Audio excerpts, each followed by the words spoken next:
Thank you for listening to this Belly Up Sports Podcast Network product. Some said we go belly up, so we made it our name, and we're still here.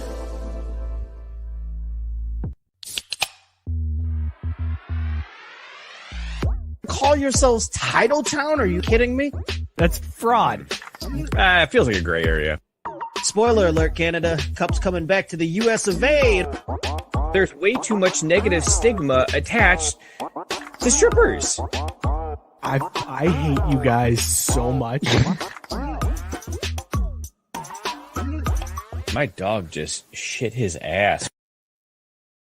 Hey, what is up, everybody? It is actually Wednesday night this time. It's in time for another edition of Craft Brewed Sports. I am Mike. With me, as always, is Scott. Scott, how you feeling tonight, man? I'm feeling good. How are you? I'm good. Sorry, pre-show shenanigans still kind of getting to me. I was wondering if that was what you were laughing at, or like, yeah, that was a funny story. Good. All right, good. Maybe I'll release that as the post-game show. We'll see. Yeah, we should. That was good. No Mookie tonight. Mookie is off getting drunk on the company dime, but our intern Christian is hanging out with us. Christian, how you feeling tonight, man? Feeling good. Good, man. Good to see you. Missed you last week. Yeah, I totally forgot about it. We kind of figured it was like we moved it to Thursday night, and then we're sitting there, and it's like, we told him, but there's no way he's remembering tonight, right? The text I got was, I think we're going tomorrow, but I will let you know. And then that was the last I heard. Well, we dropped the ball. I will take the blame for that one. I did not follow up at all, but proud of you for just admitting, like, yeah, I just forgot. Like, you didn't try to like lie. Oh, I had a ton of work. You were just like, nah, man, I didn't. I'm not doing that. Well, good to see you. Thanks for hanging out. We got a ton of good stuff to get. Wait, real quick, Christian, have you recovered finally from the last time we had you on? You were on like a 3-day bender. 11-day bender. I'm 11, yeah. You're good? Okay, good. Just making sure. I don't know, man. 3-day bender is just a normal weekend. That's Thursday, Friday. Touche. College life when 3-day benders are just normal. Like 3-day benders are for you weak assholes. All right, well, good. That means Christian's drinking tonight. That's what I like to hear. Although I don't know if we can, I guess we can promote it now. I'm assuming Christian's 21 because we had the revelation pre-show that Christian was born in the year 2000, and my head almost exploded. I'm still shook. I did not like that feeling at all as an old dude at this point. Tons to get to tonight, though. We're going to talk about Carlos Correa's hot take that he dropped. Le'Veon Bell doing funny stuff on his Twitter bio. We've also got some NFL overreactions to talk about here, and I am very excited because it is my favorite part of the college football season. We will get to all of that. Before we do, let's talk about these beers that we are drinking. Scott, what is in your mug tonight? Pumpkin pie beer, because pumpkin beer month just don't stop. It don't stop until I tell it to stop. But I'm drinking another one of these sours. I went down to Venture Lane again. So I have pumpkin pie cheesecake. Like, I went down that route. This is from Weldwerks Brewing Company. It's only 4.8, but I like pumpkin pie. I like pumpkin pie cheesecake. I like pumpkin beer. This is a sour with pumpkin spices and cream cheese all brewed into it. And let me just tell you, it doesn't work just like you would think. Like it's slightly better than the pumpkin pie or the pumpkin ale that I had before the sour, like probably like exactly a month ago. But these flavors, I mean, they're there, but that sour end, that sour back end is a little rough. Gotta love that sour pumpkin. It's just sour anything, man, because it's always like, oh, this is gonna have a hint of that flavor, maybe, and then it doesn't. It's just sour. Yeah, some really work, and then others like this, where you're just like, that sounds too adventurous. It is too far. Yeah. This is Jeff Goldblum from Jurassic Park. Like you were too preoccupied with whether or not you could. You didn't think about if you should. Absolutely. Yeah, absolutely. And so, what are we doing for scale tonight? We don't have a scale. We don't have a scale. You make one up. 3. All right, there you go. Giving this one a 3. We have no idea if that's out of 3. That could be out of 2. Who knows? But that beer is a 3. I dig it. Christian, what are you drinking tonight? And rate it on a scale. Got a couple options. I just went to the fridge. So the first one, Bud Light Lime. I mean, like it's Bud Light Lime. It's the least chuggable beer of all time. I'll say that. It's just gross. And then this one actually isn't bad, but Sam Adams Oktoberfest. Oh, that's a good choice. There you go. A couple of weeks ago, like we got a keg of Oktoberfest, and that was awful. That's awful. Oktoberfest is like a one beer type of thing. I was just gonna say it's tough to drink a keg of Oktoberfest, even at a party. No. It is not. I am sorry, Christian. That take is not good. A keg of Oktoberfest is better than any other keg you've had in college, guaranteed. You have a keg stand Oktoberfest? See, flipped it on you. That's a fair point. That's a fair point. All right, so Bud Light Lime is not good on the scale of good to not good. Like on a scale of Bud Lights, like this is the worst one. I don't know, man. Have you had the Bud Light? Like, I don't know if it's the lemonade. There's one of them. There's one of those citrus ones. Seltzers aren't great. Like, orange is bad too. Actually, I don't know. It's just bad. All right, so what we're learning here is that Christian needs to learn how to drink good beers because he refuses. He's poo-pooing a keg of Oktoberfest and instead opting for Bud Light variations. So yeah, we gotta work on you, man. Have you ever tried to do a keg stand of Oktoberfest? Actually, I haven't, and now I want to. I feel like this is a challenge I got to do. I am drinking Almond Toffee Brown from Finkel and Garf Brewing. It's like a 7-ish percenter. It's good. It's a good brown ale. It's got some good flavors to it. I would give this one like a 12. This one's easily a 12. Out of like 15, 16, maybe 18. I don't know. We'll see. It's a good one, though. We'll see how it holds up. Robert Taylor said he's drinking his extra beer of the week is Untitled Arts Barrel-Aged Exhausted Parent. It's a 13.7% Imperial Stout with espresso beans, cacao nibs, and milk sugar. Cacao! Oh, my God. That sounds amazing. Ooh, that sounds 13% too? Good Lord. Yeah. That you want to talk about not wanting to do a keg stand. You don't want to do a keg stand with that bad boy. I don't think you could. I think you could tell the story of keg standing with a 13%er. He said it's easily top 3 for me, and it ain't 3. Whitey says he still has Bud Light Lime merch from when they were aggressively pushing it on campus. So back when Christian was like 9, 8, yeah, if that. I remember when Bud Light Lime came out and they were like, no, this is good. It's Bud Light, but we put a lime flavor in it, so it's way better. Like, you know how you like Corona with lime? Well, this is like that, only it's a shittier beer, but it's got lime in it. So you First of all, I think you're being harsh on Bud Light Lime. Like, it's fine. Like, I mean, no, I've been known to crush a few Bud Light Limes. It's nobody's go-to, but I mean, I'm not gonna turn it down if somebody hands one to me. Like, it's fine. It's fine. It's one of those where if somebody hands me one, I'm gonna be like, oh, motherfucker, all right. And then I'm gonna be like, why'd you bring this to the party, and why are you giving me this? Go get one of the beers I brought. It's one of those beers that's not cool to admit it's fine. I'll tell you that much. Whitey said it's been shit since Christian was a toddler, and Shitty says I won't stand for the Bud Light Lime hatred. So there's the because guy. me and Shitty go back a long time with the Bud Light Lime. He knows that it's like you never like go there. You're like, oh, Bud Light Lime, man, I hate this, but I'll drink it, and then you're like, I mean, I kind of like it though. But seriously, you guys got any more of that Bud Light Lime? Like, you guys still trying to get rid of that Bud Light Lime? I mean, if you don't want it, I'll take it off your hands. I don't want it to go to waste, but I'll suffer through. See, This that's is what I the feel like. only beer my roommate drinks. That's the only reason I have it right now.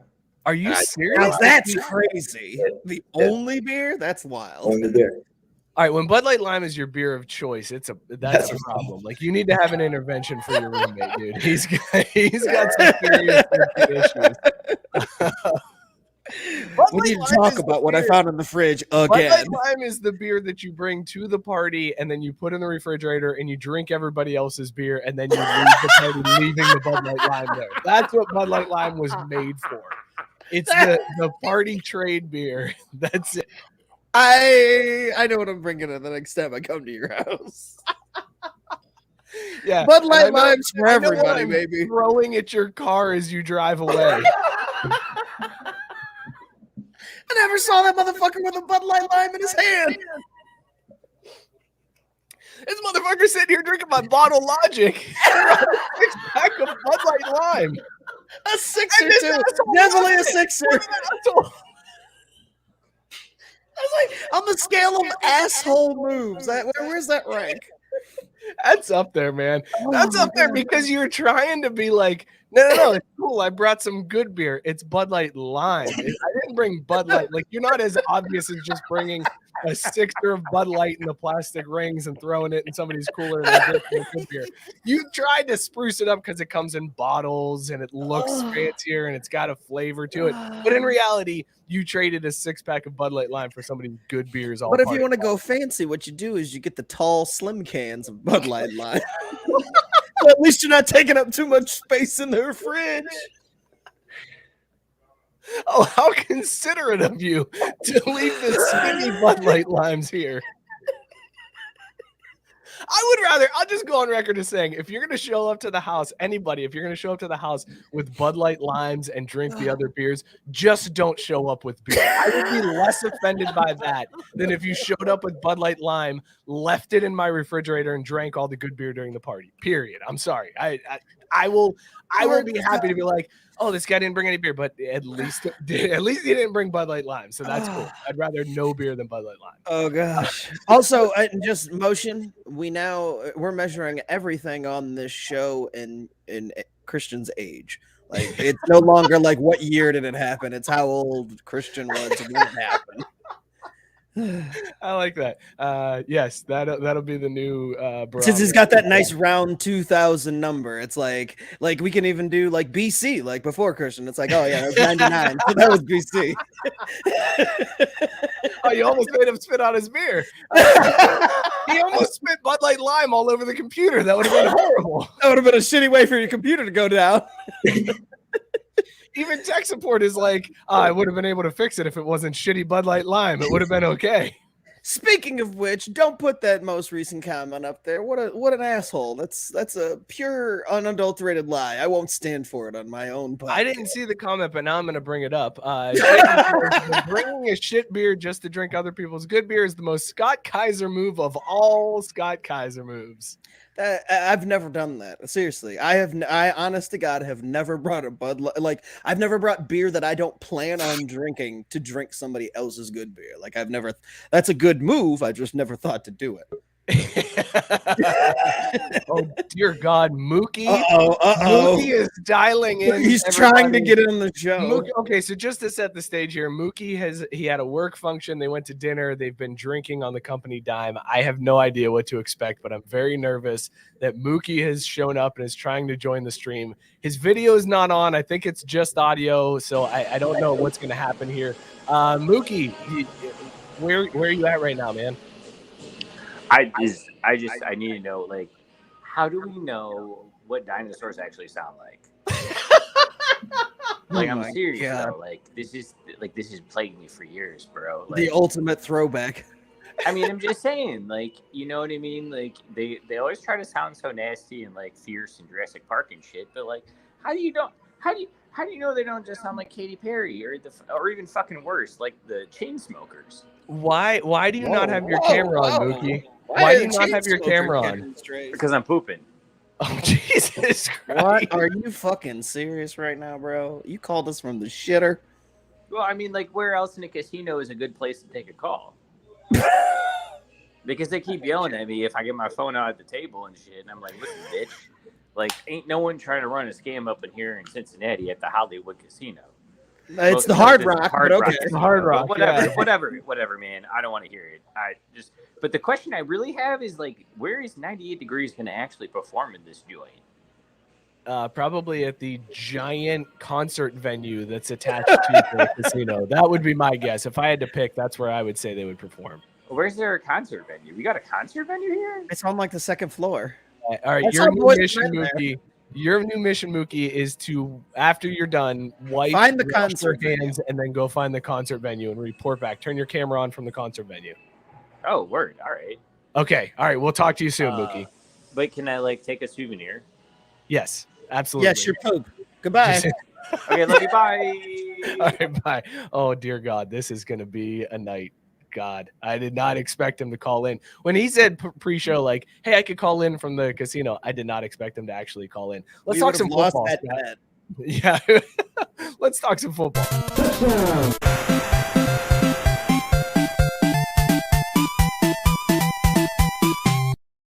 Another week down, Scott. Another week of overreactions. What do you got in your overreactions to kick off football overreactions for the week? Niners are back, baby! I knew it! I told you the NFC West was fucking dog shit, but I didn't mean the Niners. Did you see how they beat the shit out of the Rams? Man, the Rams are trash. I'm accurate 2 weeks in a row with my takes. Like, the Rams are frauds, but the Niners are for real, baby. Not to 500, but on their way. Okay, what do you make of not to 500, but on their way? 4 and believe 5. Jimmy G now, huh? He's back, baby. He's got the juice. He's got the juice. You saw it against the Rams. The juice is back. Holy shit. I just had major flashbacks to you defending Jimmy Garoppolo that Super Bowl season and whether or not he had the juice. And every week it was Jimmy's got the juice. And then the next season, you hated him with a passion and wished everybody in his family tree would die. And now he's got the juice again. The juice is back. I mean, sometimes, you just run out of juice. You forget, you're like, shit. I thought I had enough juice to last me the rest of the week, but I'm going to have to wait till Saturday to go back to the store. And it's only Monday. Like, that's what we've been dealing with. But it's Saturday again, baby. Jimmy's back. Got that juice. What kind of juice does Jimmy Garoppolo have? Because I picture he's got like cranberry juice. Like, that's the type of juice I picture Jimmy Garoppolo having. Not like I was gonna go with like something fancier, like more like pomegranate.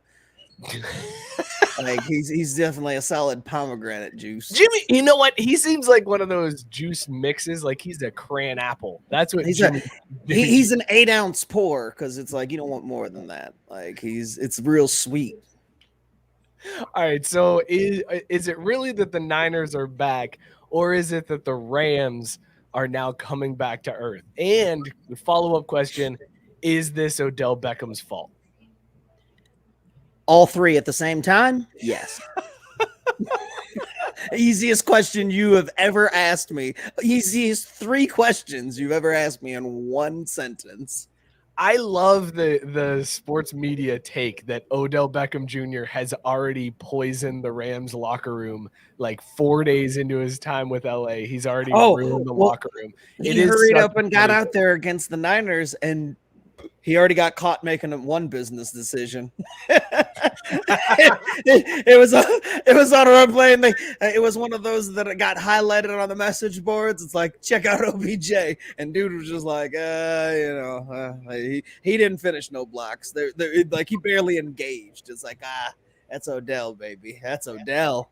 Robert Taylor wanting to know, didn't he only play like 14 snaps? And it was as hard as you would expect him to play for all 14 of them. That's all it takes. Is that all it takes for Odell Beckham to completely ruin a team's season is 14 snaps? Is that it? Who's the worst cancer on that team? Is it Odell Beckham or is it Von Miller? Because both are late additions to that team that may have ruined the chemistry and screwed. I mean, things it's up. not Von Miller's fault that the Broncos lied about how bad his ankle was.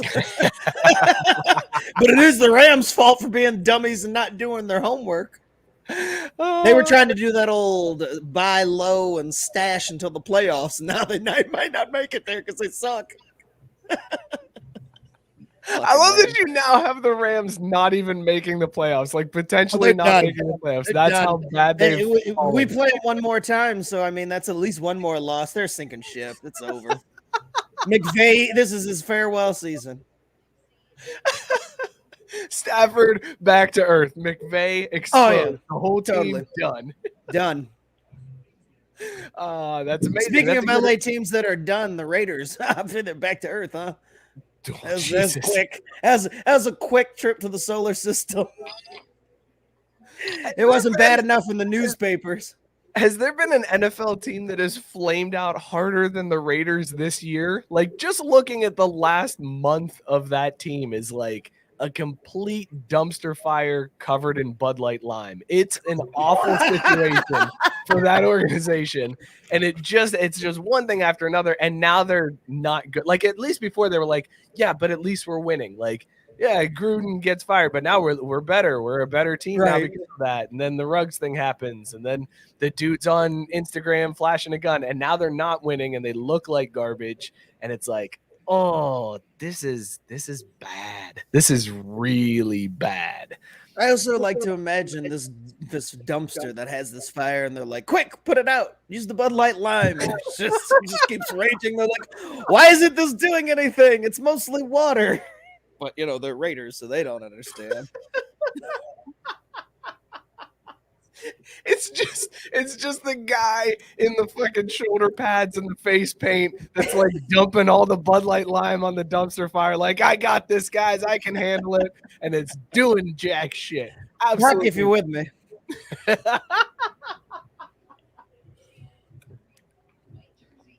Yeah, dumpster fire. And Chiefs are back. In fact, I would say, like, Robert's on here. He's going to think it has nothing to do with him. Chiefs are back, baby. Ignore the defense. When you're putting up points like that, you don't need a defense. Ask the Niners. You know who is back? Patrick Mahomes' fiance, to being the most annoying person I've ever seen on Twitter. Like, I used to think Dallas Latos was bad. Brittany Matthews may be worse. Because she was quiet during that rough patch there. She went real quiet. You didn't hear much from her. And then the Chiefs win one game. And granted, Mahomes looked great. He went, 35 for 50 or something crazy, threw for 400 yards, 5 touchdowns, no interceptions. Like, the dude's stat line was unreal. And then she had to go out on Twitter and just run her mouth like, well, don't come at my husband like that anymore. Oh, my God, I can't stand. I don't know which quarterback wife I'm more upset with this week. Brittany Matthews, who started running her mouth on Twitter, or Stafford's wife, who was throwing pretzels at Niners fans in the stands. I got that text earlier, and I was like, wait, what? She apologized for throwing a pretzel? What? Why is ESPN sending out a push alert about this? But why is she throwing pretzels? Is that how you get back? Like, Niners fans can be some insufferable douches. Like I'm not even going to sugarcoat it. Like, especially the ones out there. But, man, I can't imagine the anger and angst you must feel to launch a soft pretzel at somebody. In the Niners stadium, that's like $40 worth of pretzel, too. Well, I was going to say, soft pretzels, that's not a cheap stadium snack. A soft pretzel is a good stadium snack. So you wait in line, and granted, maybe she didn't have to wait in line. Somebody probably brought it to her. That's true. She didn't pay for this shit. It's a soft pretzel that's a solid snack. And I'm wondering, was there cheese on the soft pretzel? Like, did she dip it first and then whip it at this guy? Because that's what you've got to. Like, that's the only way to do it. Like, if I'm waiting, and I'm actually gonna go back and be like, hey, look, can you heat up my cheese? It's getting a little congealed. I'd like it really hot, because I'm just gonna let it sit there for a minute, get it real hot, and then dunk that, just drizzle it all over the pretzel and launch that right at somebody.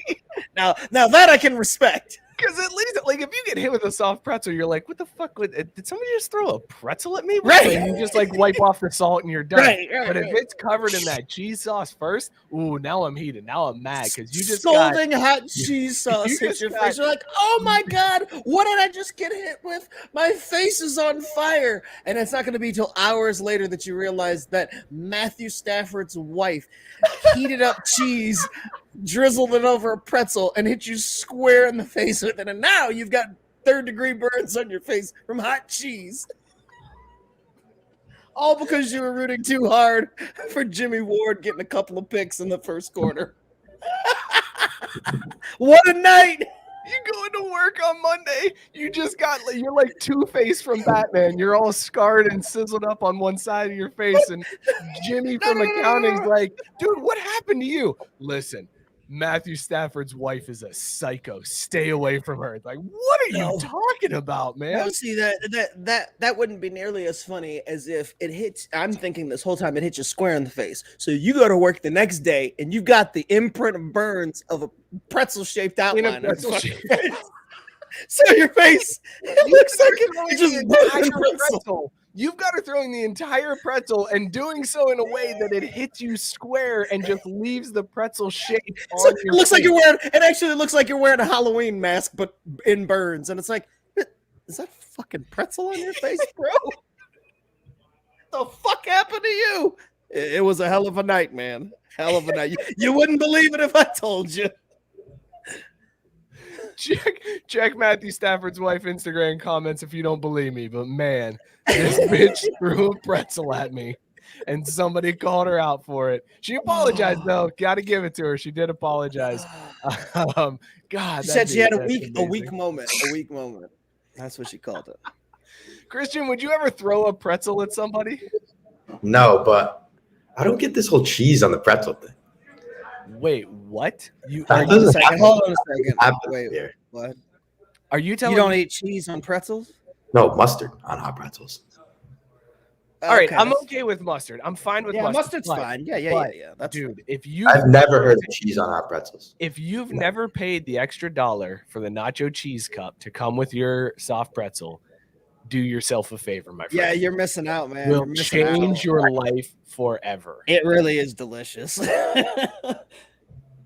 I was once like you when I was young. I was all about mustard on my soft pretzel. Yeah, I mean, I was just gonna say, I was like, I'm not even knocking the mustard. It's just that nacho cheese is the next level. Oh, once you get that first taste of cheese with your pretzel, you'll never go back to that mustard ever.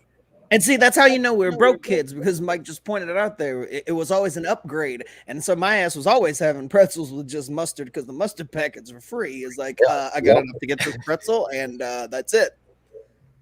Oh, it was nice that you got to get the mustard packets, because if I was there with my parents, they're like, the mustard's way over there. We're not walking that way. Let's go back to our seat. And it's like, damn, okay, I'll get this dry ass pretzel and just eat it with nothing on it. Sounds good. Well, that, you know what? That happened a lot of times though, because you go to, like, you know, in Toledo, it's just the sports arena or something like that or wherever, and a lot of times they just had the squeeze bottles. So it's like, well, what the fuck am I supposed to? You can't squeeze mustard all over this pretzel. It's gonna be a giant mess. So you end up eating it fucking by itself anyway. Like, That's fair. no cheese because we're too broke, and the mustard was only in the squeeze bottle. Ben says if you never paid the extra $1 for cheese with your pretzel, you probably drink Bud Light Lime. I did change my mind though. Tonight, at least, the Bud Light Lime is way better than the Oktoberfest. I don't know why, but What? yeah. Hang on. I think I'm having keg stand flashbacks, but like I don't know. All right, wait. Mookie is dialing in again. We got Mookie's back video here. this time. Let's see if we can get Mookie getting arrested at the casino because he's filming inside of the casino. Mookie, where'd your camera go? What do you mean? I got it. It's right here. It's all black It's now. just What'd you black. do? That's racist. Why are you trying to say racist things, Mike? That's not cool. Oh, there Did you are. have it in your Now ear it's hole? the Like, Side what of are you your doing? face. Okay. Oh, that thing. Yeah. Hey, what's up, fam? So no, I haven't gotten arrested yet because I haven't started my mission. Because when I got done pooping, I took my $20 promotional VIP rewards club, whatever shit, stuck in a slot machine, press a couple buttons, and now it's worth 26 real dollars. So Wow. I just felt like it was worth pointing out that I'm still better than all of you, except for Christian, All because right. he's got a future. We don't. All right, man. Well, good drop in. Thank you for that. But the Mookie. good news is I have a lead on the stage because I found there's some like escalator step situations going on back We could there. be looking at his ass for all. I know. I don't know What what is I'm his looking camera at. angle? Like, I don't are know we why looking we at have this to. weird Oh God! It's like Mookie's giving himself a colonoscopy live on the show. I have no idea what's happening right now. Wait, do I have like a wax situation? I feel like the I feel like the snake camera. Like we're going in. Like, let me get some feedback on my wax. We're going in for a scope. I can't see it. Oh, Gets wait, all if we're, blurry if and we're doing dark. if we're doing scopes, then I got something else I need you to look at. Hold on, real quick. Wow. All right, and there goes Mookie. Sorry, everybody. I don't know what happened. We lost him. He went through a tunnel. Weird. All right, I'm sure we'll hear from him again later. Scott, any other overreactions from the week? No. I just really wanted to give it to the Chiefs Niners Super Bowl rematch. It's coming. I got one for you. How about the Bengals gaining in the division during a bye week because everybody else in the AFC North either loses or ties?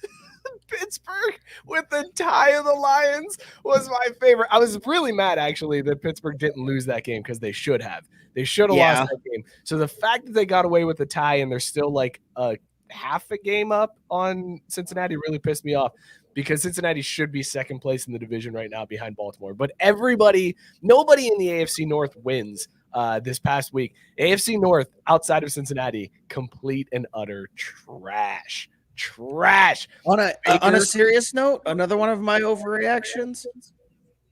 Is there anybody in the NFL that wants to win the Super Bowl? Like, seriously. No. Like, is there a favorite? Like right now, if you had any amount of money that it was just like somebody just handed you as like put on whoever you think's going to win the Super Bowl, like there's like most of the league, and it's not one of those, oh, that's parody, that's good for the league. No, it's like everybody sucks dick. Like everybody's got a real good reason I don't want to pick them, and I have no idea who's going to come out of this crap fest. I think the Packers are like the only. I throw all my money on the Packers right now. Really? You'd go with the Packers? Why? Yeah, why the Packers? Because chances are they're going to be playing the Titans or the Chiefs, and both those defenses are. I got another early exit in the playoffs for Aaron, and it's going to be COVID taking him out this time. He's going to mix it up. It's not going to be another team. He's good. He doesn't have to get tested again until. No, but that's the irony. That's the irony. What? Wait, he doesn't have to get tested again before the Super Bowl? No, so it's something with the protocols. Although he might have to do it now after Thanksgiving because they just released that they're doing like stricter protocols after Thanksgiving to make sure people don't catch it over the holiday and then come back and spread it. So everybody's got to test like the Monday and Wednesday after Thanksgiving. But it's like something in the collective bargaining where if you get COVID, you get like 3 months where you don't have to test at all because they're just like, well, you have it. So you had it. So you're fine. So the fact that he tested positive, Aaron Rodgers, I don't think has to get tested again until after the NFC Championship. Right? Like within 3 months, like there's no like COVID's not going to be like, oh, you just had me. No, it's cool. I'll be back in 3 months. Well, it's, I mean, I don't know. Like, that's not how it fucking works. NFL. I don't know. At my school, that's how they did it too. Like I got it in November. I didn't have to get tested again until like January, February. Yeah, so it's something with the antibodies that they're like, you got enough antibodies. So between that and his immunization and his Joe Rogan treatments, he's golden until the NFC Championship.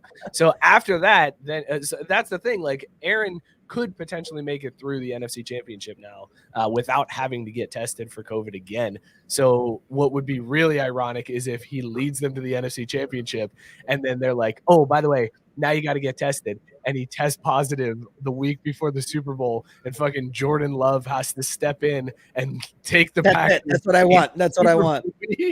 No. The NFC Championship game, because that's when the Packers always lose. So it's like, another chance to get to the Super Bowl, and boom, COVID strikes, and Jordan Love is out there, Jordan loving it in the NFC Championship game. Robert Taylor saying Packers will get to the NFC title game and lose as usual. And Caitlin, I think, has the point here. So it stays in your system and you keep testing positive. So why test more? So you like, so then you're just always testing positive, I guess? Like, Yes, if you catch actually, it, you're yes. always positive? I need that. I'm like, oh, sorry, Aaron, you got to miss the rest of the season because you're positive for COVID every week. You Sorry, you keep That's testing great. positive. Sucks to suck. As a matter of fact, we're going to start testing you daily now, Aaron Rodgers. Yep, you're Right, out. still Sorry. got it. Get Still out got there, it. Can't bud. practice today. Sorry. To your point, though, Scott, I don't know who I would bet on. Like, I guess before the season, you would have picked maybe the Buccaneers, but they don't look. Well, I mean, the Bills were everybody's hot The Bills, team, yeah, the and they Bills went were out the and dropped the team. hot deuce, losing 9-6 to the Jags. Like, I mean, honestly, like, I have no idea who in the NFL right now who the favorite is at all.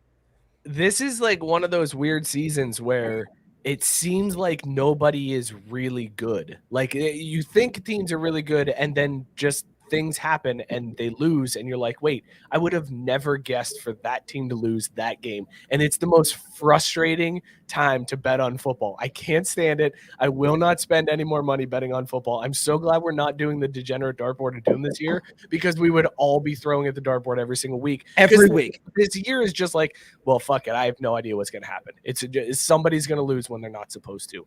And it happens multiple times in a week. It drives me nuts. Robert Taylor saying inevitable. God damn it. I really wish the Chiefs would have lost to the Raiders.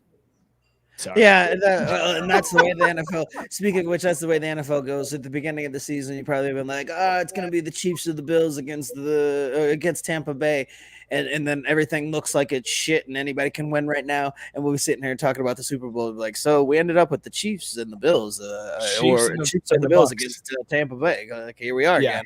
Like, cool. That's it. You're right. That's exactly how it's going to shake out. It's just going to be who we thought it was going to be it'll be the Packers versus the Rams and the Chiefs versus the Bills. And that'll be, or the Rams versus the Bucks and then the Chiefs versus the Bills. And we'll be like, oh yeah, how we thought it was going to be. Ed from Part of the Punctuation chiming in. Wait, Mike Tyson died. Stick around, Ed. We'll get to that story here in a little bit. Before we do that though, I want to talk a little fooling people. Holy shit! I put it right in the title because I want people to be like, what the fuck is this? And then they get the story and they're like, Then they're sucked into an hour and a half podcast. You Bud Light lime drinking son of a bitch, you. Before we move on, I was going to talk college football, but before we move on from that, I do want to talk Le'Veon Bell real quick. Le'Veon Bell got released, and he did probably the funniest thing I've seen Le'Veon Bell do ever. He changed his Twitter bio to all of the things people have said about him since he's been released. So his Twitter bio now says, let me get rid of the banner here so that you guys can read it all. His Twitter bio now says #washed, #fell off, #slow, #bad rapper, #wasted talent, #clown, #greedy, #letdown, #old, #overrated, anything else I'm forgetting. This is the best. Like, I've never been a Le'Veon Bell fan, but this is one of the best things I have ever seen a professional athlete do after losing their job. Just going full on petty. Hey, this is what you've all said about me. Anything I'm forgetting? But my favorite part is that he highlighted bad rapper. Because do you remember when he dropped that rap track and it was the worst goddamn thing I have ever heard in my life?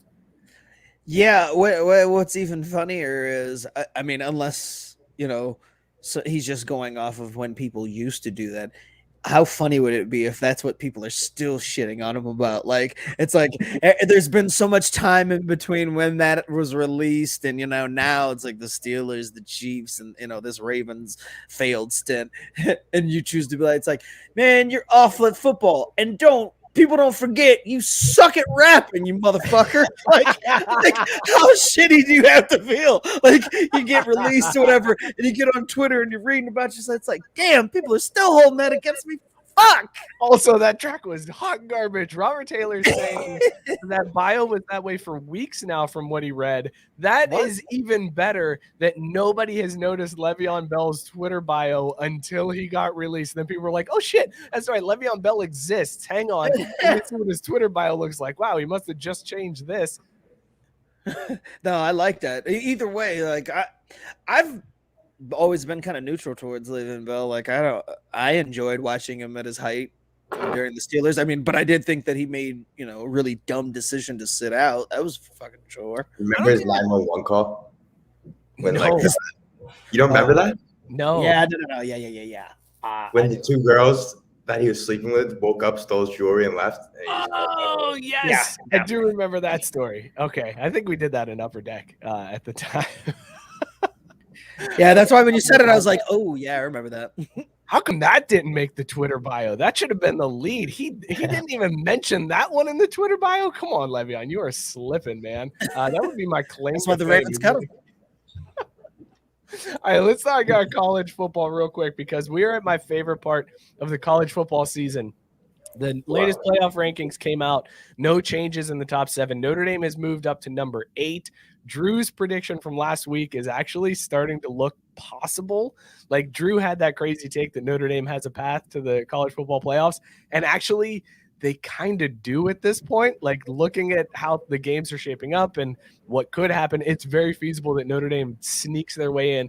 They're at like the 4th highest percentage to make the playoffs right now, despite being number 8 in the playoff rankings. No team has ever made it being ranked 9 or below. And now we're at the part of the college football season where Notre Dame fans are starting to wonder, do we want to go to the playoffs and get our asses kicked or go to a meaningless bowl game and win? And now that debate has started, and it is my favorite time of college football season when Notre Dame fans are just like, well, it would be nice to win a bowl game. So I would rather go play the Fiesta Bowl against Michigan and win rather than go to the playoffs and get our shit stomped in by Georgia.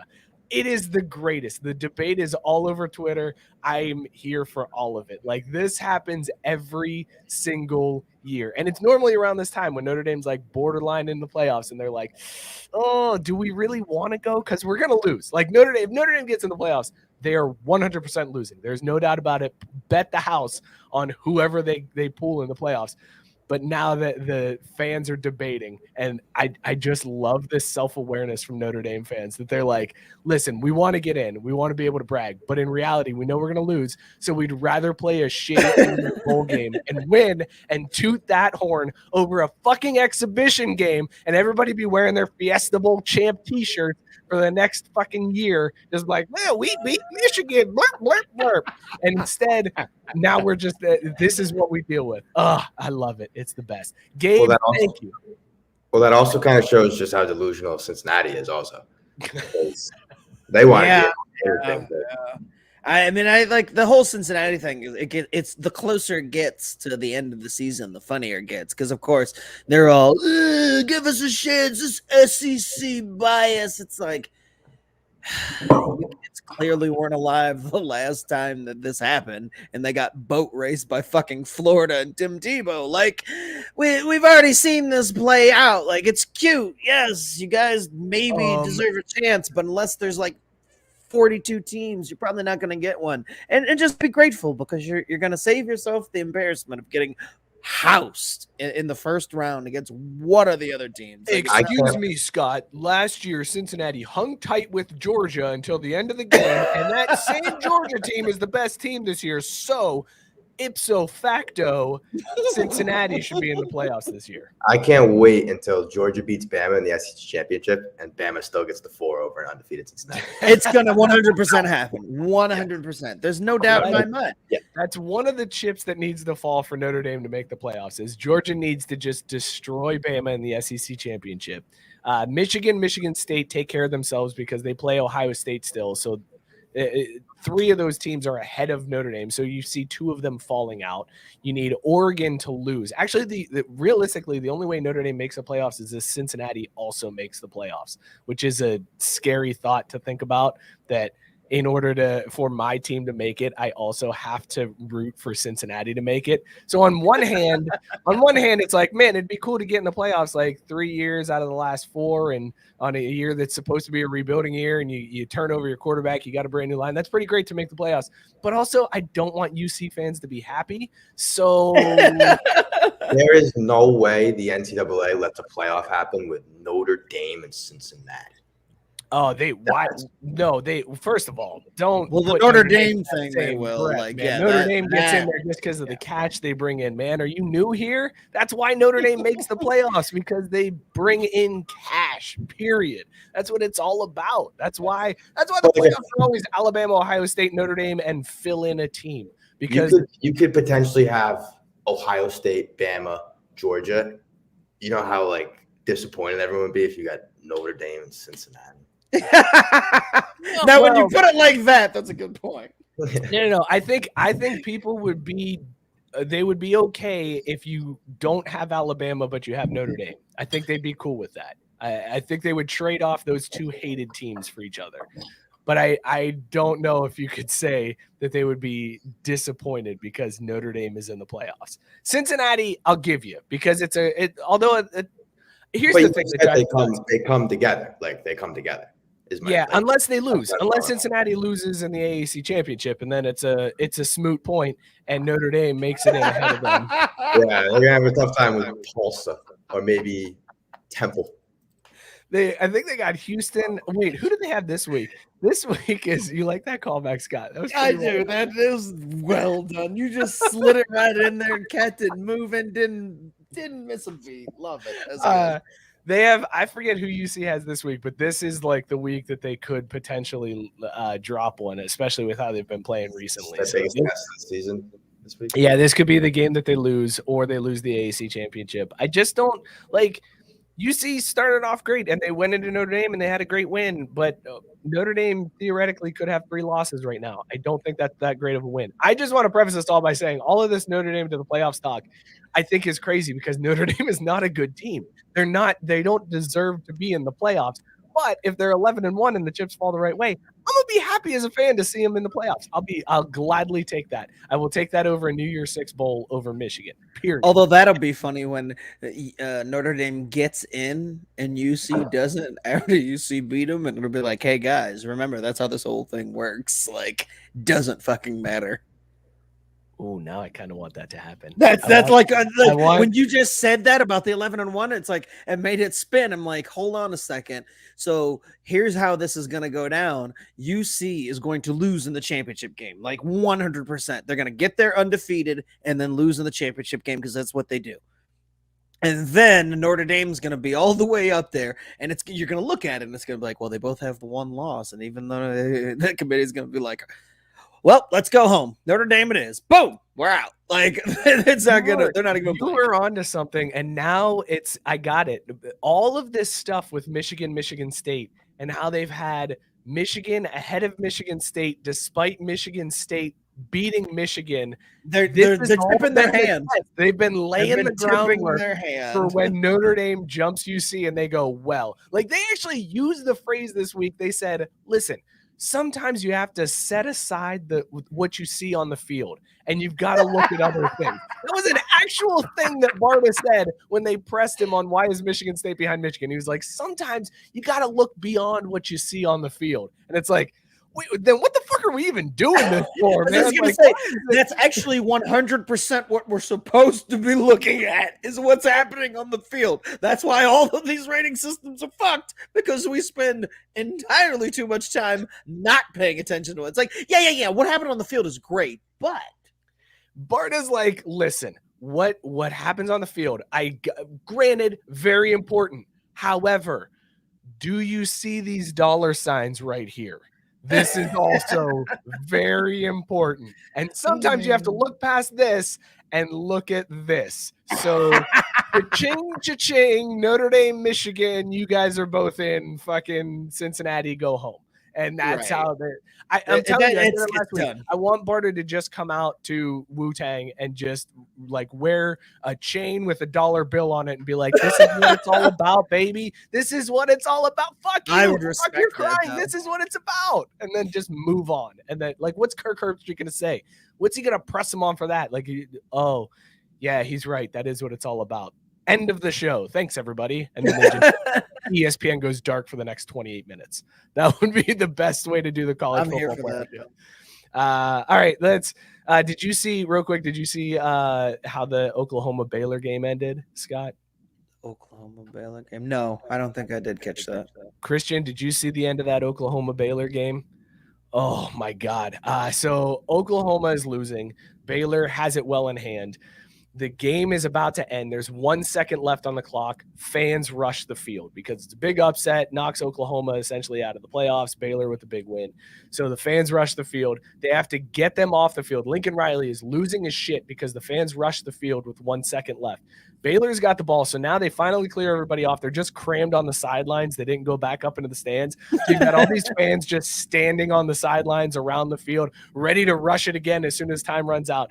So they get back on the field. Lincoln Riley had pulled Oklahoma off the field because of safety issues with all these fans on the field. Yeah. He brings the defense back on for one more snap, assuming Baylor's just going to kneel it down and end the game. And instead, Baylor kicked a field goal with 1 second left, already up, game in hand. And it's Lincoln Riley a little bit more.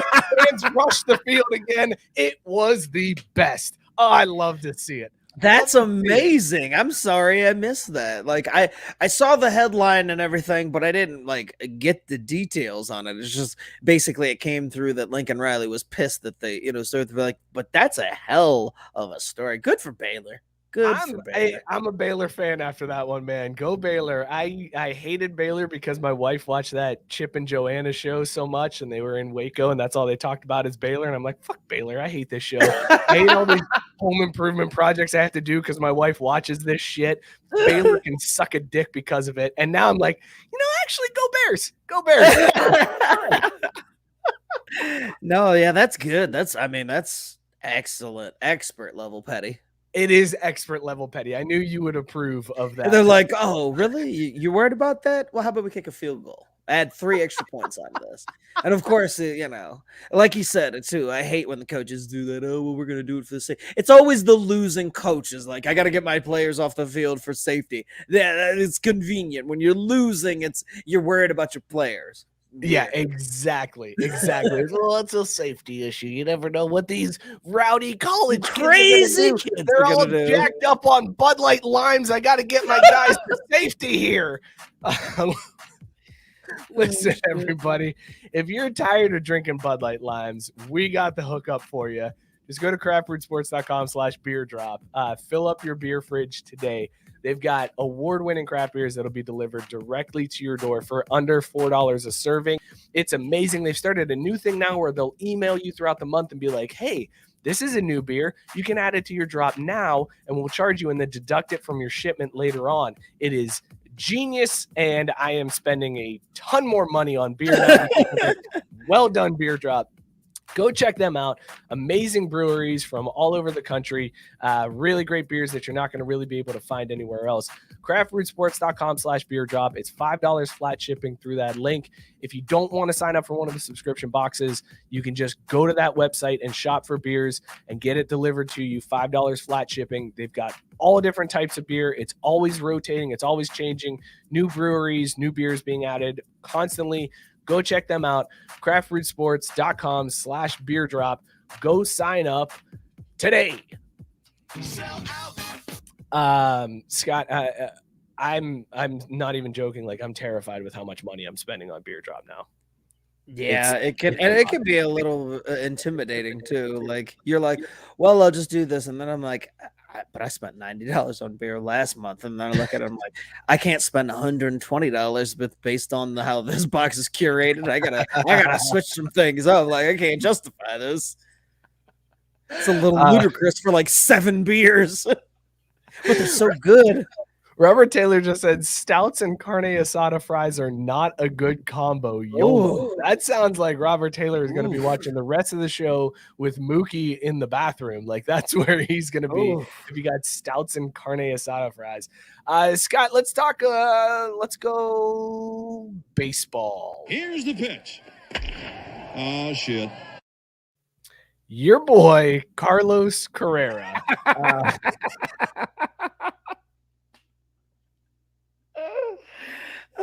You know what? I'm just gonna let you tell the story, Scott. Go ahead and tell the story of what Carlos Carrera made news for this week, because It's it is Carlos right up Correa, your- but it's cool. whatever. I thought maybe the first time you had a stroke or something, but the second time I'm like, no, It's the Bud Light it's crayon. Crayon. Carlos Crayon.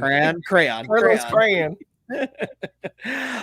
Carlos Correa is all of us. All of us who live outside of New York and don't worship the ground that Derek Jeter walks on unnecessarily, because Derek Jeter once upon a time was not a good defensive player, like his entire career.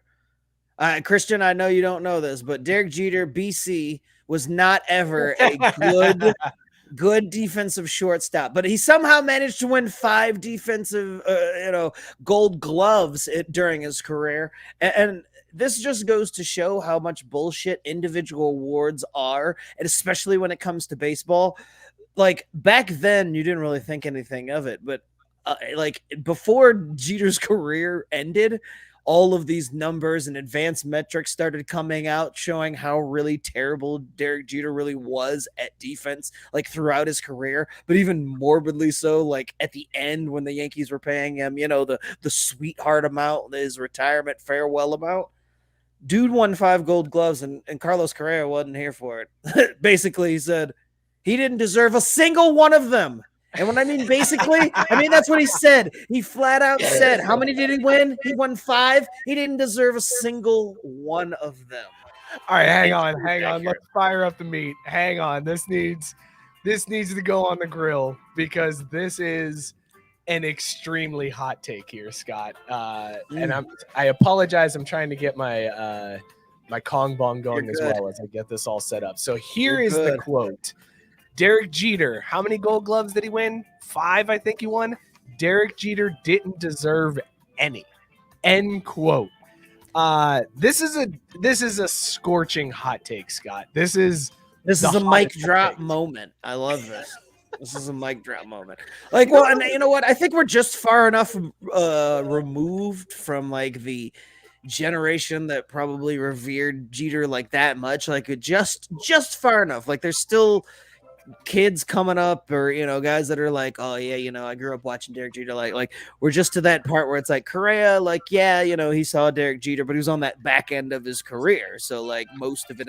So we're getting to that point where it's going to be phased out. People are just going to be looking at stats and analytics and going to be realizing like, holy shit, a lot of these guys we thought were really good were actually just overrated as fuck. And it all circles back around to the old point that if Derek Jeter was Derek Jeter the Marlin, Derek Jeter the Oakland Athletic, Derek Jeter the anything pretty much but New York Yankee, he'd have just been a guy. He'd have probably made the Hall of Fame, but we'd be talking about how shallow his stats were and how, he was just, a guy, period.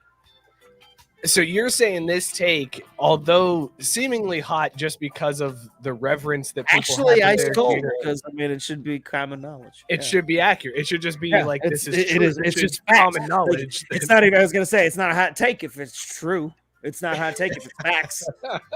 I still think it's pretty hot just because of like the fact that he is potentially going to the Yankees, where these fans are rabid about this motherfucker. Like it's hot in that sense that he's not letting it. Like normally, if a guy's got that kind of here's my hot take up, he's on like, that. well, here's my hot take on that though. This was actually Carlos Correa putting up both birds to the sky and saying, I ain't going to New York. Because why would you do this right when you become a free agent? Like, how much time has he had to make this comment? And he chooses the minute free agency starts, he's on his free agency tour, and he's like, fucking Derek Jeter wasn't shit. He knows he's not signing in New York, so he's going to shit all over him. I guarantee you that's exactly what he's doing. This is signaling to everybody in New York, I'm not coming to fucking play there. New York teams having a rough go if that's the case. Just a tough time for New York teams. You hate to see it. Noah Syndergaard out there in Anaheim. Oh, God. Sucks to suck on New York. Maybe if one of your two teams could win a World Series and bring it back to New York, that might quell things. But until then, ooh. spending all that money with nothing to show. Noah Syndergaard decides, he's like, listen, I see what you got going on here in New York with this Mets organization. You're bringing in some people. You're bringing in some names.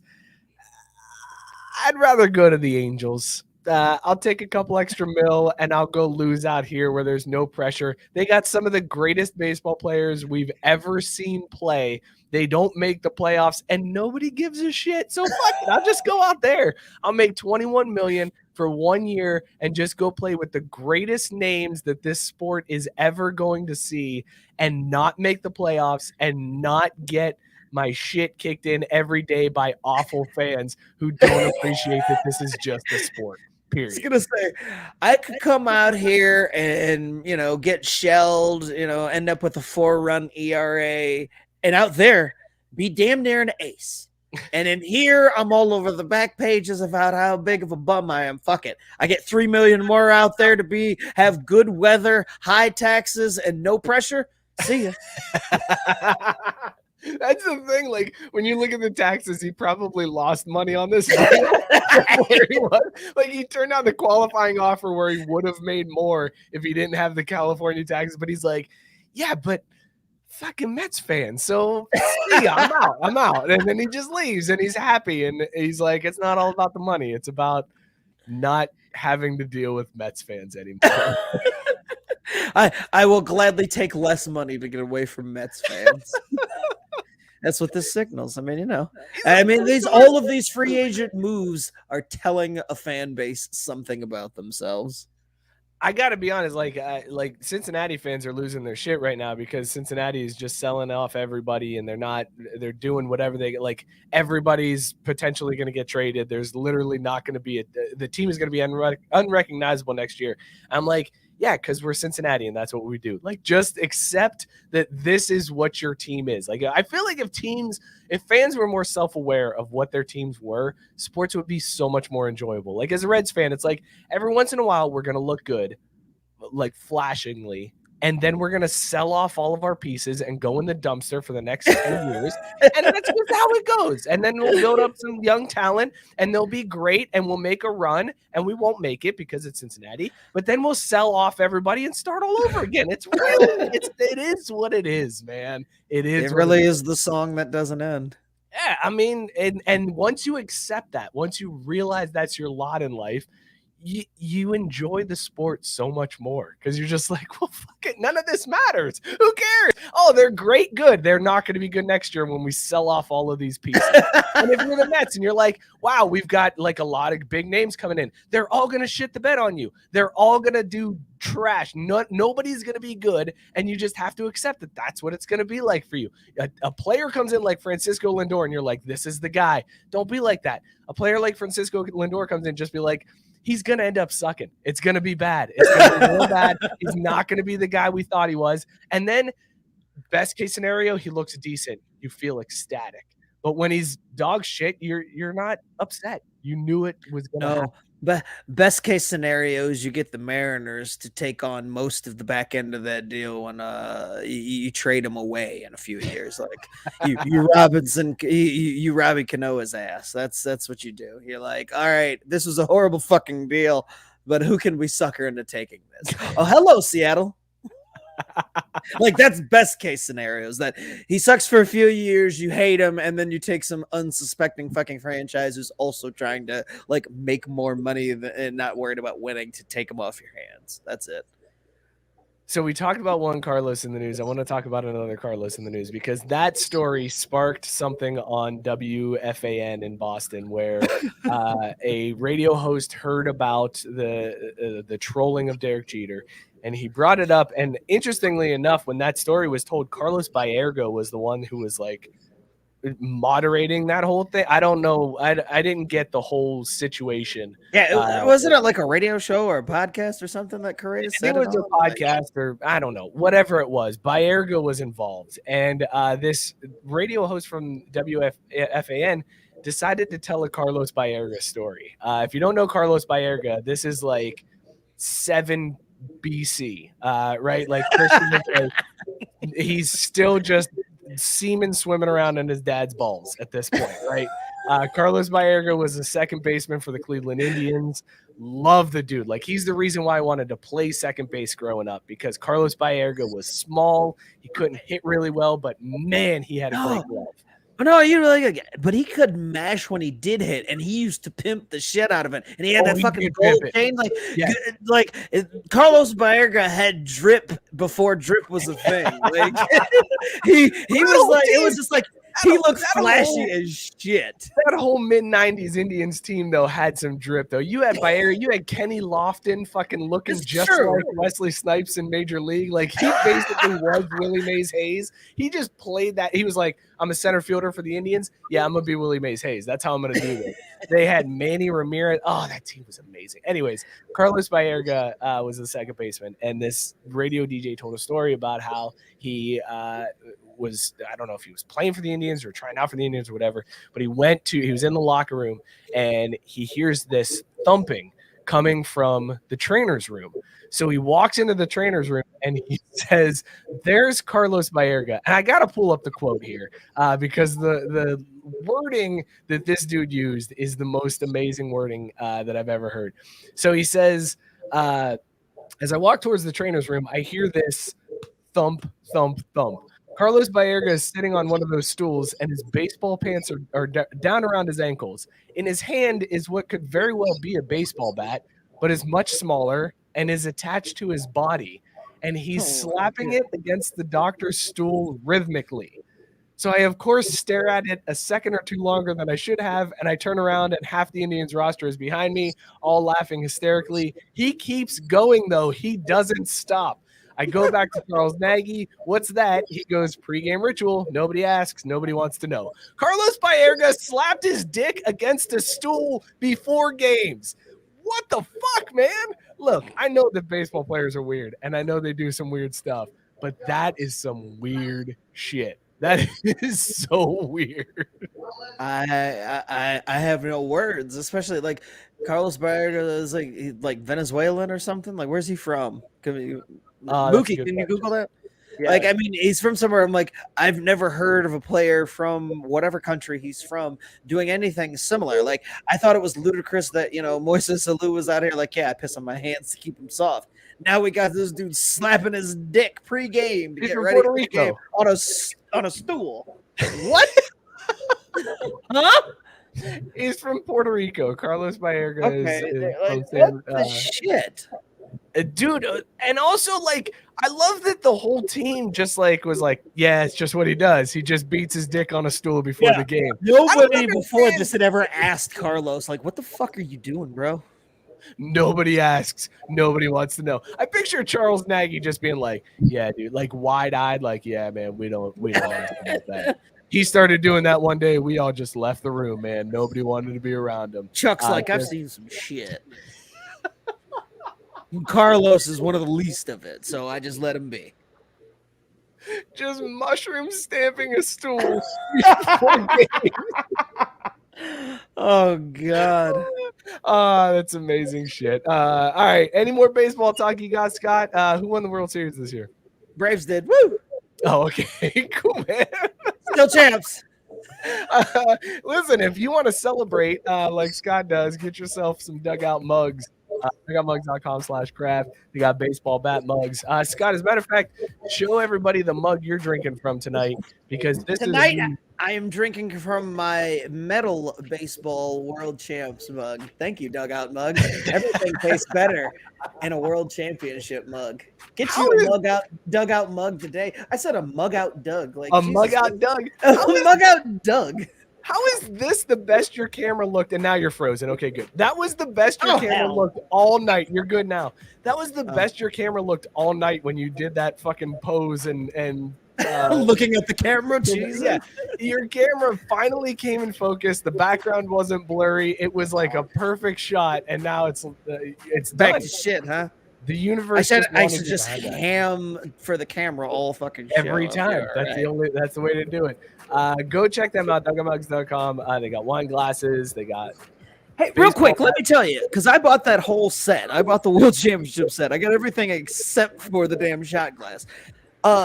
Nobody told me how sturdy and amazing that bottle opener was. I had been sleeping on getting one of the bottle openers because I'm like, I mean, I got a million bottle openers, and if I need to open a bottle, like, I could just get a can opener for something. Like, bottle openers to me have never been a thing. I finally was like, you know what? Screw it. I'm just, the whole set. Might as well get it. I'm getting a great percentage off. That bottle opener is sturdy and amazing. It's like one of the best bottle openers I've ever used. And I'm not bullshitting. It's a really nice ass bottle opener. I love the baseball bottle opener. Like, that is my favorite. I've got that stuck to the side of the fridge. And whenever somebody's over and they're like, hey, you got a bottle opener for this Bud Light Lime? I'm like, grab that baseball on the fridge. It's the way. Why are they opening a Bud Light Lime with a bottle opener? You can twist it off. It's fancy shit. Bud Light Lime's that's a fancy one. You got to use a bottle opener for that one. Why are you Bud Light Lime? And also, you've been opening it wrong for years. They're like, wait a second, I could just twist this off. I thought this was impressive craft shit. Game changer. Twist off Bud Light Lime.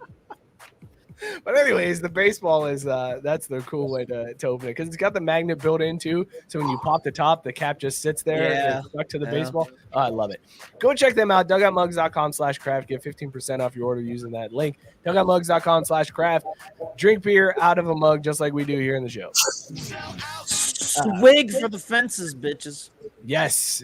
Well done. Way to place that hashtag, Scott. I can't find my mouse. There it is. There's a lot left to get to, Scott, and we're running low on time. Let's talk real quick. I don't have a link. I don't have a transition for it, but Mike Tyson died, man. Mike Tyson's dead. R.I.P. R.I.P. Iron Mike. Why don't you tell the story about Mike Tyson dying? Big shocker. Mike Tyson did drugs. What? That's it. That's the story. Let me put pearls on so that I can clutch them right now. What? Well, this is one of those stories where it's got like layers to it. So I was just like everybody else. I see the story and I thought, I read it really quickly and I was like, hold on, Mike Tyson died? What? Oh, he died while he was on a trip. And I'm thinking he must have, coke or whatever. Like, no, my man went something crazy. Did you know that you could do the venom? You could smoke the venom from a random toad in the desert? I didn't know that was a really good idea. I thought you actually licked the toad. I thought that's what it was. That's what I thought too. Like, I'm sitting there thinking when I saw toad, I thought, okay, so there must be some type of extract or something. You do droplets or something.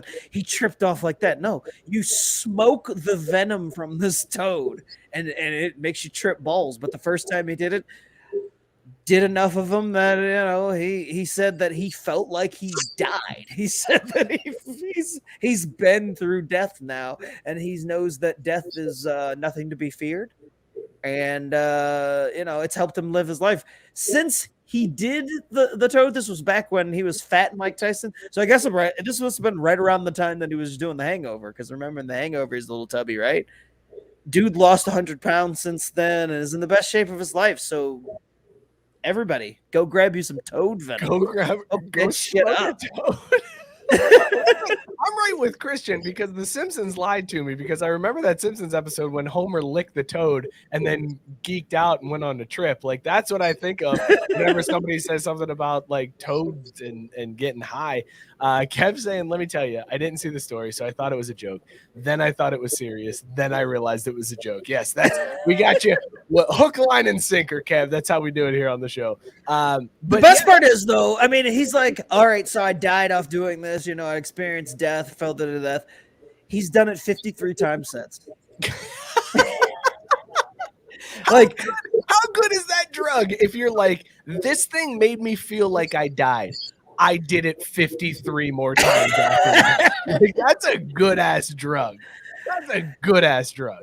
It really is, but like, it's also totally Mike, right? Like, you'd imagine that, like, what are you over there smoking, Mike? Just a little bit of toad, just a little toad venom.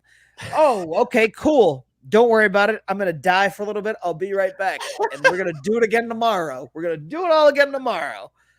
All right, Mike. Amazing. Sounds good. It is amazing that he said, like, this is what turned his life around, basically. He said he lost 100 pounds afterwards. He got into boxing. He reconnected with his wife and his kids. Like, it totally changed his life around. And I guess that's what happens when you die and come back. You're like, you know what? I should probably handle life a little differently. This my is favorite one part of of the those. story was when they were like, when whoever was offering it to Mike, he was like, yeah, I mean, I've done coke, so sure, I'll do this too. Like, that was his rationale for it. Yeah, like, I'm doing coke. Who cares? Yeah, I'll I'll smoke do toad whatever. venom. Fuck it. My favorite thing about this though is because I frequently contemplate this, and this is probably better suited for Smoking post-show toads? things. So the game. No. It's Oh. that in the history of the world, who was the first person who said, "That's a poisonous toad. You know what I'm gonna fucking do? I'm gonna try to smoke his venom and see what happens." Like the first person who has ever done certain things throughout the history of the world.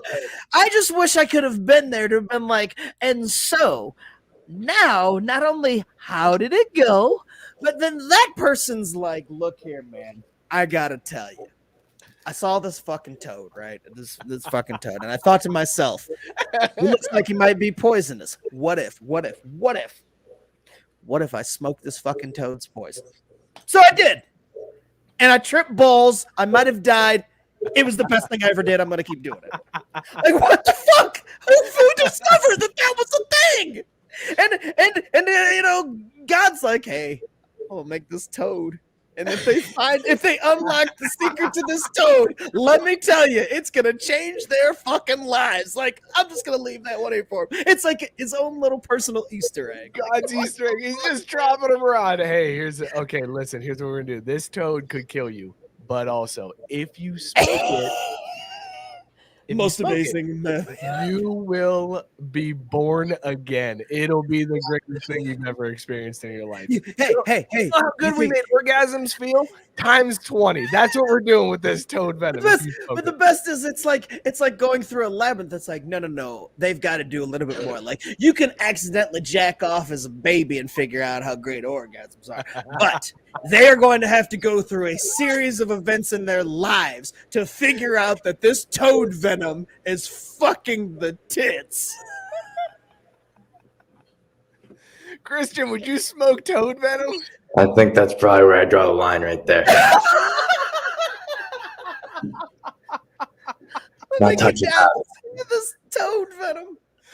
I just can't wait for the future. Like, after this gets more mainstream and more people are doing it, and like in the future, our kids are like rallying around and they're like, it comes from God. It's natural. Like, just let people smoke their toad venom in peace. It's not that big of a deal. And That's like the weed. Right? Exactly. Legalized wood venom. Our grandkids are gonna go to the toad venom dispensaries, y'all. That's what's gonna be fucking happening. They'll be like, look, I gotta get a card to get this toad venom, but it's fucking worth it. It's gonna be a dude in a lab coat. Like, listen, what kind of high do you want? Because this toad here, he'll make you feel like you died. But this one here just feels like you're in a comatose state. It really resets the body, helps you relax, helps all your nerve endings. What about this toad over here, man? You don't want to fuck with that toad. You're not ready for that. That's an advanced toad. We don't recommend that for you beginners. Like, let's leave that alone. Texas, there's gonna be toad venom vapes. Yes. Like, that's where we're going, man. People blowing big ass vape clouds of toad venom at the concerts. Like, you're gonna walk in, you like walk through a concert, you're like, all right, somebody's chiefing up in here. You're gonna walk into a concert in 30 years and be like, oh shit, somebody's hitting that toad venom. Woo-wee! They are tripping balls right now at this concert. Yeah, but imagine getting the secondhand toad venom. You're just walking by like, oh fuck. Yeah. Secondhand toad venom.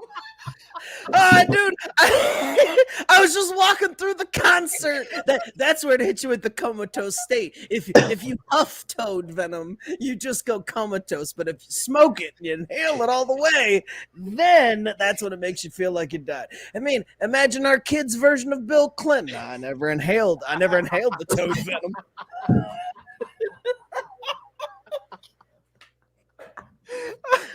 Holy I shit. love this idea of some dude going home to his wife in 50 years and he's just like, honey, I know I smell like toad venom, but I swear to God, I didn't smoke any.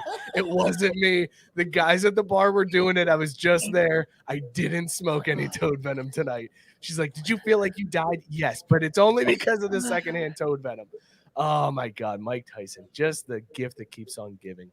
Oh, Hey, God, man. I got a real quick golf story for you, Scott. You want to do a quick golf story? Hell yeah, always. All right, here we go. Playing a game of whack fuck here. Whack. So we got some good old-fashioned golf shit talk going on Instagram this week. Justin Thomas posted a video of him exercising because why not? And Bryson DeChambeau chimed in with some shit talk and was like, hit 180 miles an hour on the drive yet? Talking about his club speed. And Justin Thomas fired back with, no, I've been too busy working on my short game. Maybe you should try it. Got him! Oh my God, what a great burn. Oh, I love it. That's been your golf talk. Hold on a second. Playing a game of whack fuck here. Whack. I was just going to say Justin earned himself a... Well played. Well played. Even on Instagram, golfers can't even shit talk that well. Oh, like, my God. That is awful. We didn't even talk about I'm so mad, Scott. We'll have to do that post game. Talk What? about the Rex Ryan and Robert Saleh beef. Oh, yeah. No, shit. We went down that toad venom rabbit hole, and that was that. That sucks. Did you hear about Texas Tech and their meat judging dynasty? Have you heard? That sounds like a bridge too far. How are they judging meat? What? Apparently, this is the NCAA sanctioned event. The Texas Tech meat judging team won their 8th national championship in 10 years. I didn't know that was a thing that you could have a dynasty in. But yeah, Texas Tech meat judging, 8 national championships over the last 10 years. I want to know what this contest looks like. And I know. how they actually are judging the meat. Like they compete against each other. Their score. He's a solid 8 inches from shaft to head. That's a dynasty right there. I just like what is a college meat judging competition? Like it's like, yeah, it's a fucking pig, man. That's a pig. That's what that is. That is a pig. It makes bacon and pork. What else you got for me? I guarantee you that if there's there'll be a section because of course it's Texas. You're judging meat, but they'll be like, "Ooh, look at the marble on that fucking steak! Can you believe it? Looks like he smoked it for hours in toad venom."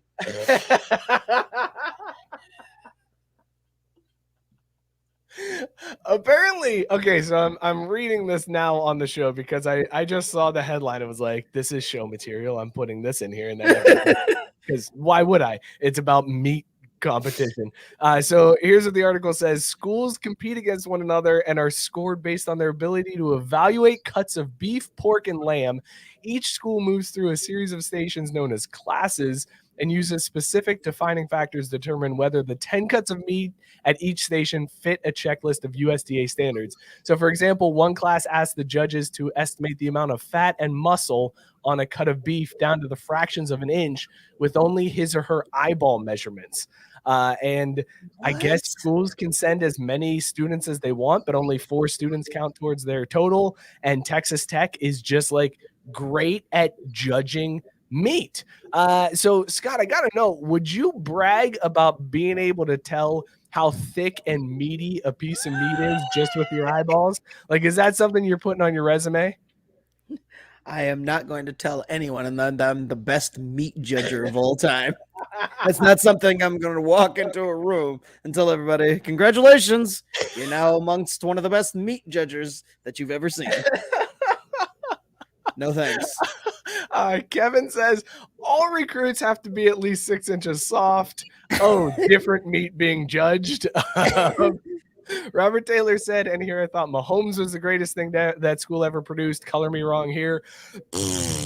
And saying, I measure from the taint. Hey, I'll tell you what. This explains a lot, though. This is why Cliff got out of there. He's like, I got to get in the NFL, man. I am losing these meat judging contests every year. Every year, somebody comes in here and tells me my meat ain't worth shit. I'm going to the NFL. Fuck this.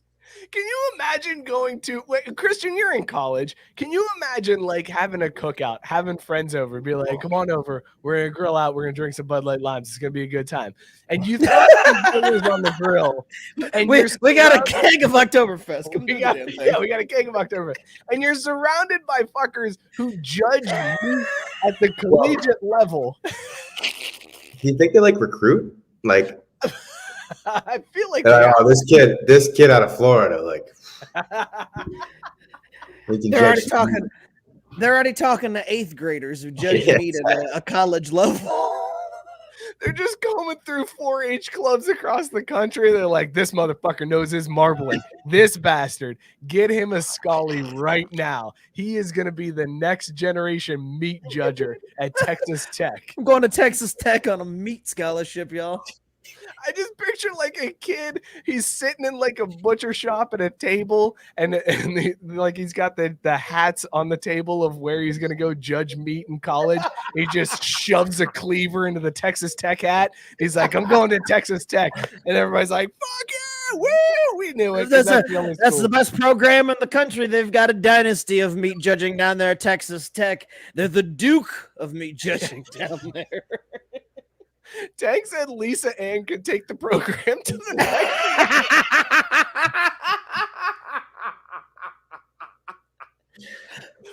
Tank with the walk-off. Hang on. Wait. Scott, real quick. Christian, do you know who Lisa Ann is? Yeah. Okay. I was going to say it. There's no goddamn way he doesn't know who Lisa Ann is. Well, I wasn't sure because like you live long enough to see someone go from stepsister to MILF, and I didn't know. I was I was like 14. So. But the original reason why it came up is like Maurice Clarett in college. I don't know who the fuck that is, Maurice Clarett. Lisa Ann? Fuck yeah. Who doesn't know who Lisa Ann is? Is like 14. Definitely 14. 2014. I remember the night. Oh shit! Let's talk about these beers that we were drinking tonight. Oh man, this was. Look what happens when Mookie's not here. This show. This show something happens. Meat judging way too much. Scott, what was in your mug this week? And I believe at the start of the show you rated it a 3 out of we don't know how many. I was drinking pumpkin pie cheesecake sour ale by Weldwerks Brewing Company. Look, I don't think it's a good idea to mix pumpkin and sour beer. It just is not a good idea. But that being said, I maintain that this is better than the pumpkin pie that I had before. I don't know if it is that cheesecake or that cream cheese that they blended in, but there's something about this that it's like I can at least get the flavor of what they're going for, even if the sour is on the back end. I'm going to rate it a 4. But if you're looking for a sour beer with pumpkin, which I can tell you it's probably not a good idea, this is the one you want to get. Solid 4. Okay, there you go. Christian, you were drinking Bud Light Lime and Oktoberfest tonight, a very random combination. The fridge. How would you rate those beers? Yeah, the Bud Light Lime was definitely better. I mean, Bud Light, sponsor us. Talk about you a lot. So, and then I think every week I'm just going to come out with a new variety of Bud Light now. So, Bud Light Orange next week, maybe? I'm on board for this. Yes, just keep doing different Bud Light variations on the Bud Light marbled meat. All right, so Christian has Bud Light Lime ahead of Sam Adams Oktoberfest. The collegeist of takes that I've ever seen. It is right there. I was drinking Almond Toffee Brown from Finkel and Garf Brewing. It's a good brown ale. There's some good flavor to it. It's got me feeling good, so I'm going to give this one. I originally rated this one a 12, I think. I gave this one a 12 to start with. I'm going to give this one a 62. It's a good beer. Nice. We don't know out of how many that is though, but it's a 62. Like it's right there. Doesn't matter. I like this one a lot. This has been the beers that we've been drinking. The beers we've been drinking. It's weird not having Mookie here. Like I'm used to him jumping in and like dragging out, interrupting you and screwing up your cadence. I'm like, okay, now I can transition out of it. But he's not here to like. Scott, really don't you want to cut me off mid sentence? I feel awkward. Robert Taylor says I rated my beer as. Is that Alina Lopez on the meat judging scale? I know I'm probably going to get made fun, but I really don't know. I don't know who that is either. She's like 22 years old. Okay. Is that another porn star? Yeah, but she's young. All right, good. I don't like it. I don't get into it until they hit MILF status, and that was even when I was college age. So she's got to like my meat. I like it aged. She's like a right around I was born type of. Yeah, that's weird. Like I can't walk into a college party and be like, hey, no. I gotta stick with the Lisa Hands of the world for now. Scott's at the point where he looks at a porn star and he's like, I'd have nothing to talk about with this woman. You're young enough to be my daughter. You're gonna be sitting there talking about TikTok. I gotta suspend too much disbelief. No thanks. I'm not going to just spend all my time talking Jonas Brothers with you. Put your pants on and fucking stand up. Stop bending over. It's fine. It's done. This is enough. Where's your mom at? Let's talk to her. This has been a damn fun show, fellas. It got super weird at several parts. R.I.P. Mike Tyson.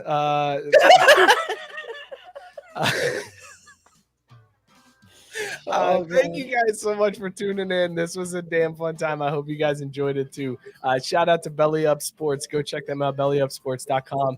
Subscribe, rate, and review to our show wherever you get your podcasts, and subscribe, rate, and review to all of the podcasts on the Belly Up Sports Network. Tailgate on the Quad, Corner Booth, no credentials required, Two Drunk Brothers, tons of great shows on the network. Go check them all out. Be sure to follow us on Twitter and Instagram at Crafty Sports. Like the show on Facebook, subscribe to the YouTube. We're gonna do some meat judging on the YouTube. I think that's a good video to do, is for us to judge some meat. Thank you guys so much for tuning in. If you enjoyed it, tell a friend, have them check out the show. We will see you all next week. Cheers, everybody. Can't beat that, mate.